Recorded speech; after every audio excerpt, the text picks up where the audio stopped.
इस मूवी की स्टार्ट में हम डेडपूल को देखते हैं जो कि वहां पर ब्लास्ट कर खुद को खत्म करने की कोशिश कर रहा होता है। इसके बाद सीन पास्ट में शिफ्ट हो जाता है जहां हम डेडपूल को दूसरी प्लेस पर देखते हैं।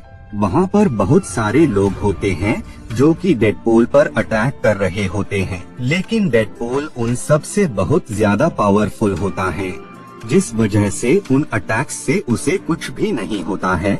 उल्टा वो ही वहाँ पर मौजूद उन सब लोगों को मार देता है, लेकिन उनमें से एक शख्स वहाँ से बचकर निकल जाता है। डेडपूल उसे पकड़कर बाकियों की तरह मार सकता था, लेकिन वो ऐसा कुछ भी नहीं करता है क्योंकि आज उसे एक जरूरी काम होता है और वो जल्द से जल्द घर पहुँचना चाहता था। इसीलिए वो उसे किसी और दिन मारने का डिसाइड करता है। जिसके बाद डेडपूल घर पर आ जाता है। वहाँ पर वेनेसा भी मौजूद होती है और तभी वहाँ पर वो शख्स आ जाता है जिसे डेडपूल ने छोड़ दिया होता है। वो शख्स गन से वेनेसा पर अटैक कर देता है, जिसके चलते वेनेसा की डेथ हो जाती है।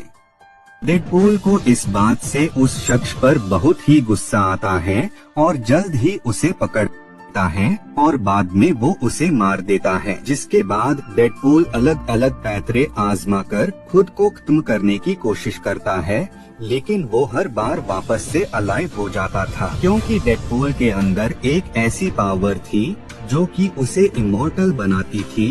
खैर, ऐसे ही एक पैंतरे के दौरान उसकी बॉडी के काफी सारे टुकड़े हो जाते हैं। तभी वहाँ पर स्टील मैन आ जाता है जो कि डेडपूल का फ्रेंड होता है। वो डेडपूल के सारे बॉडी पार्ट्स को लेकर वहाँ से निकल जाता है। बाद में वो डेडपूल को अपने घर पर ले आता है जहाँ वो उसके सारे बॉडी पार्ट्स को जोड़ देता है। डेडपूल की जब आँख खुलती है तो उसके सामने स्टील मैन, मेगासोनिक गर्ल और उनके साथ ही वो एक और शख्स को देखता है। स्टील मैन उससे कहता है कि मैं तुम्हारी अजीब हरकत को देखकर तुम्हें ये मशवरा देता हूँ कि तुम्हें हम लोगों के साथ रहना चाहिए, बिल्कुल एक फैमिली की तरह। उन लोगों की बात सुनकर डेडपूल इमोशनल हो जाता है और वो उनके साथ रहने के लिए रेडी हो जाता है। और साथ ही डेडपूल अपनी टीम का एक नाम भी रखता है जो कि होता है एक्स-मेन टीम। इसके बाद हम एक शख्स को देखते हैं जिसके पास एक वॉच होती है और वो उस वॉच को टच करता है तो वो वहाँ से टेलीपोर्ट होकर कहीं और आ जाता है। वो वहाँ पर मौजूद उन दोनों शख्स से पूछता है कि ये कौन सा ईयर है, लेकिन इससे पहले कि वो कुछ कहते उससे पहले ही वो शख्स उन्हें मार देता है। इधर हम एक स्कूल को देखते हैं जहाँ पर ऐसे बच्चे होते हैं जो कि आम ह्यूमन से थोड़े ज्यादा एबिलिटी वाले लोग होते हैं, यानी म्यूटेंट्स। उस स्कूल का जो प्रिंसिपल था वो उन म्यूटेंट्स बच्चों को काफी ज्यादा टॉर्चर किया करता था। वो उन्हें बहुत ही ज्यादा डराया धमकाया करता था कि अगर उन लोगों ने उसकी बात न मानी तो वो उन्हें इससे भी दर्दनाक सजा देगा। उस प्रिंसिपल के टॉर्चर से वो म्यूटेंट बच्चा पूरी तरह बौखला जाता है और वो बाहर आकर अपनी पावर्स से वहाँ पर तबाही मचाने लगता है। इधर एक्स-मेन टीम को जब ये पता लगता है तो वो उस बच्चे को रोकने वहाँ पर आ जाते हैं और वो उसे समझाने की काफी कोशिश करते हैं कि वो ऐसा न करे, लेकिन वो बच्चा इतना ज्यादा डरा और सहमा हुआ होता है कि वो किसी भी शख्स की बात नहीं सुनता है, जिस वजह से मजबूरन डेडपूल को उस पर अटैक करना पड़ता है और बाद में ऑफिसर उसके नेक पर एक डिवाइस लगा देते हैं ताकि उसकी पावर्स काम ही न करें। तभी डेडपूल की नजर उस बच्चे की नेक पर पड़ती है, जिसे देखकर डेडपूल को ये फील हो जाता है कि स्कूल का प्रिंसिपल बच्चे पर काफी टॉर्चर कर रहा है। इसीलिए डेडपूल प्रिंसिपल पर गन से अटैक कर देता है, जिस वजह से ऑफिसर डेडपूल को पकड़कर उसके नेक पर भी वो डिवाइस लगा देते हैं। जिसके बाद इन दोनों लोगों को उस प्रिजन में लाया जाता है जहां इनके जैसे और भी म्यूटेंट्स होते हैं। वो बच्चा डेडपूल को बताता है कि प्रिंसिपल बहुत ही बुरा है, वो स्कूल में म्यूटेंट्स बच्चों को काफी ज्यादा टॉर्चर करता है।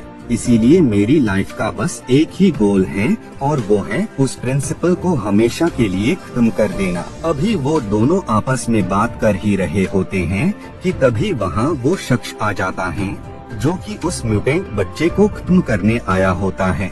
लेकिन इससे पहले कि ये ऐसा कुछ कर पाता, उससे पहले ही डेडपूल उस पर अटैक कर देता है और उसी फाइट के दौरान उसके गले से वो डिवाइस अलग हो जाती है, जिससे डेडपूल की सारी पावर्स लौट आती है, जिस वजह से वो उस पर दोबारा से हमला कर देता है। डेडपूल उस शख्स से कहता है कि तुम उस बच्चे को नुकसान क्यों पहुंचाना चाहते हो, लेकिन इससे पहले कि वो कोई जवाब देता, उससे पहले ही वहाँ तेज एक्सप्लोजन हो जाता है, जिस वजह से ये दोनों उस प्लेस से बाहर आ जाते हैं। और जब डेडपूल को होश आता है, तब तक वो शख्स वहाँ से जा चुका होता है। बाद में डेडपूल वहाँ से निकलकर अपने फ्रेंड के पास जाता है और वो अपने फ्रेंड से कहता है कि मैं किसी भी तरह से बस उस म्यूटेंट बच्चे को बचाना चाहता हूँ, जिस पर उसका फ्रेंड उसे बताता है कि आज म्यूटेंट्स लोगों को दूसरी प्लेस पर शिफ्ट किया जा रहा है, तुम्हारे पास बस यही मौका होगा उस बच्चे को बचाने का। इधर हम उस म्यूटेंट बच्चे को देखते हैं, जिसके दोस्ती एक बहुत ही बड़े जायंट मैन से हो जाती है। इधर डेडपूल अपने फ्रेंड के साथ मिलकर अलग अलग लोगों का ऑडिशन ले रहा होता है, ताकि वो पावरफुल लोगों की एक टीम बना सके और वो उस टीम में 6 लोगों को सिलेक्ट कर लेता है। इधर हम उस म्यूटेंट बच्चे को देखते हैं, जिसे दूसरी प्लेस पर शिफ्ट किया जा रहा होता है, लेकिन उसी पल वहाँ पर उस बच्चे को बचाने डेडपूल और उसकी टीम के लोग आ जाते हैं और उसी दौरान वो शख्स भी वहाँ आ जाता है, जिसने पहले भी उस बच्चे को मारने की कोशिश की होती है। तभी वहाँ पर डेडपूल आ जाता है, जो कि उस पर अटैक कर देता है। वहीं पर वो बच्चा उस पावरफुल जायंट को आजाद कर देता है। वो जायंट बहुत ही ज्यादा पावरफुल होता है और वो अपनी पावर्स से उस ट्रक को ही रोक देता है। बाद में वो जायंट डेडपूल को पकड़ लेता है और वो उसे 2 टुकड़ों में डिवाइड कर देता है। वो बच्चा डेडपूल को बताता है कि अब मुझे तुम्हारी कोई जरूरत नहीं है, मेरा अब नया फ्रेंड जायंट म्यूटेंट है। बाद में डेडपूल के फ्रेंड उसे लेकर वहाँ से निकल जाते हैं।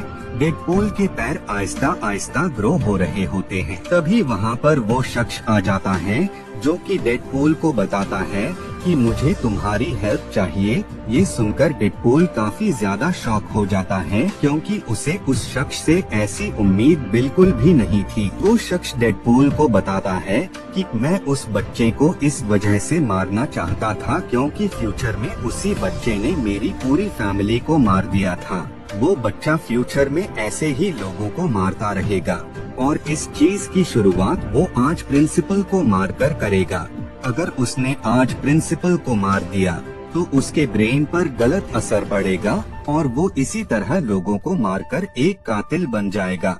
अपनी फैमिली को बचाने के लिए ही मैं टाइम ट्रैवल करके फ्यूचर से पास्ट में आया हूँ। उस शख्स की बात सुनकर डेडपूल उसकी हेल्प करने को रेडी हो जाता है, लेकिन इसके साथ ही वो उसे बताता है कि तुम उस बच्चे को बिल्कुल भी नुकसान नहीं पहुंचाओगे। जिसके बाद ये सब उस प्लेस पर आ जाते हैं, जहां पर वो म्यूटेंट बच्चा और वो जायंट होते हैं। डेडपूल और उसके टीम के लोग उस जायंट पर अटैक कर देते हैं। उनके साथ ही वहां पर स्टील मैन भी आ जाता है, जिसके बाद ये सब उस पर काफी अटैक्स करते हैं और फाइनली वो उसे मार देते हैं। इधर वो बच्चा प्रिंसिपल की तरफ बढ़ रहा होता है, तभी वहाँ डेडपूल आ जाता है, जो कि उस बच्चे को काफी समझाता है और वो उससे कहता है कि तुम एक अच्छे म्यूटेंट हो, तुम क्यों इस प्रिंसिपल को मारकर एक बुरे शख्स बनना चाहते हो। तुम्हारे पास जो पावर्स हैं उसे तुम्हें अच्छे वर्क के लिए यूज करना चाहिए। लेकिन इसके बावजूद भी वो बच्चा डेडपूल की कोई भी बात नहीं मानता है,